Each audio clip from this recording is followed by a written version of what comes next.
यह महात्मा बुद्ध के समय की घटना है। महात्मा बुद्ध जब भी भिक्षाटन के लिए जाते तो आम लोग उनको भिक्षा तो देते ही थे, कभी कभी उनको घेर कर अपने मन के सवालों का समाधान भी उनसे पूछते। एक दिन एक व्यक्ति ने बुद्ध जी से पूछा, प्रभु जीवन का मूल्य क्या है? महात्मा बुद्ध ने उस व्यक्ति को एक चमकता हुआ पत्थर दिया और कहा, जाओ इस पत्थर का मूल्य पता करके आओ, पर ध्यान रहे तुम्हें इस पत्थर को बेचना नहीं है, केवल इसका मूल्य पता करना है। वह व्यक्ति पत्थर लेकर गांव के बाजार में सबसे पहले एक फल वाले के पास गया जो संतरे बेच रहा था। उस फल वाले को उसने पत्थर दिखाते हुए उसकी कीमत पूछी। उसने उस पत्थर की कीमत कुल 12 संतरे लगाई। इसके बाद वह व्यक्ति एक सब्जी बेचने वाले के पास गया। सब्जी वाले ने उसकी कीमत 1 बोरी आलू के बराबर लगाई। वह व्यक्ति फिर अनाज व्यापारी के पास गया। उसने उस पत्थर की कीमत 1 बोरी अनाज के बराबर लगाई। इसके बाद वह व्यक्ति स्वर्णकार के पास गया और उसे पत्थर दिखाया।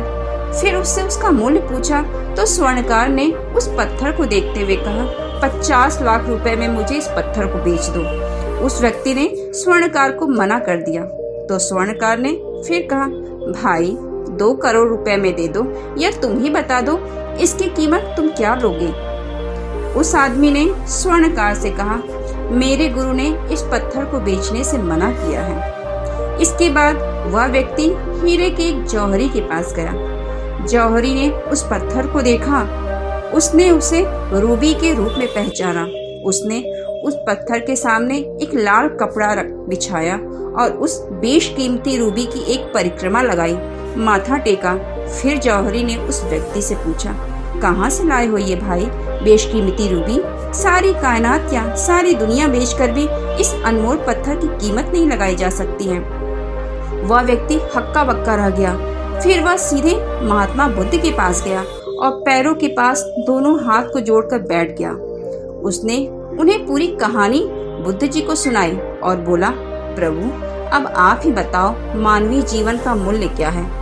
महात्मा बुद्ध मुस्कुराते हुए बोले, फल वाला जो संतरे का व्यापारी था उसने उस पत्थर की कीमत 12 संतरे लगाई। सब्जी वाले ने 1 बोरी आलू, अनाज व्यापारी ने 1 बोरी अनाज, स्वर्णकार से 2 करोड़ और जौहरी ने इसे बेशकीमती माना। ठीक यही स्थिति तुम्हारे जीवन की भी है। तुम बेशक हीरा हो, लेकिन ध्यान रखना कि सामने वाले तुम्हारी कीमत अपनी क्षमता, अपनी जानकारी व अपनी समझ से ही लगाएगा। महात्मा बुद्ध की बात सुनते ही उस व्यक्ति को मानवीय जीवन का मूल्य समझ में आ गया। तो दोस्तों, आपने देखा महात्मा बुद्ध ने उस व्यक्ति को किस प्रकार मानवीय जीवन का मूल्य समझाया और उसे बहुत ही अच्छी तरह से समझ में आ गया।